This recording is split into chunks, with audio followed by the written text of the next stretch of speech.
ఆషాఢమాసం వచ్చేటప్పటికి కొత్తగా పెళ్ళైనటువంటి దంపతుల్ని ఒక చోట ఉండొద్దు అంటారు. ఒక చోట కొత్తగా పెళ్ళైన దంపతులు ఉండవద్దు అనడానికి అసలు కారణం ఏమిటంటే, ఏదో అంతకు ముందు పెళ్ళి అవుతుంది, ఏ చైత్ర మాసంలోనో వైశాఖ మాసంలోనో పెళ్ళి అయింది అనుకోండి. అయితే కొత్తగా పెళ్ళయింది కదా, వాళ్ళిద్దరికీ సంతోషంగా ఉంటుంది. యువతల శ్రావణ మాసం వచ్చేటప్పటికి వాన పడుతుంది.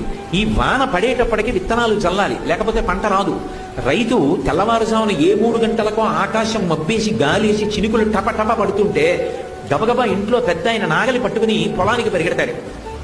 కొడుకు కొత్తగా పెళ్ళయింది, తండ్రి వెంట వెళ్ళాలి, కానీ కొత్తగా పెళ్ళయింది కదూ, భార్యతో కలిసి పడుకుని ఉండిపోతే అత్తగారికి కోపం వస్తుంది. పెద్ద ఆయన మామగారు వెళ్ళారు, నువ్వు లేచి మీ ఆయన్ని వెళ్ళండి మీరు కూడా అని చెప్పి పంపించద్దా, నువ్వు అలా పడుకున్నావు మీ ఆయనతోటి అంటుంది. ఈ ఒక్క నెల ఆషాఢమాసంలో కానీ వాళ్ళిద్దరూ వేరుగా ఉన్నారనుకోండి, 6 నెలలు తినడానికి కావలసినటువంటి పంట వస్తుంది. అందుకని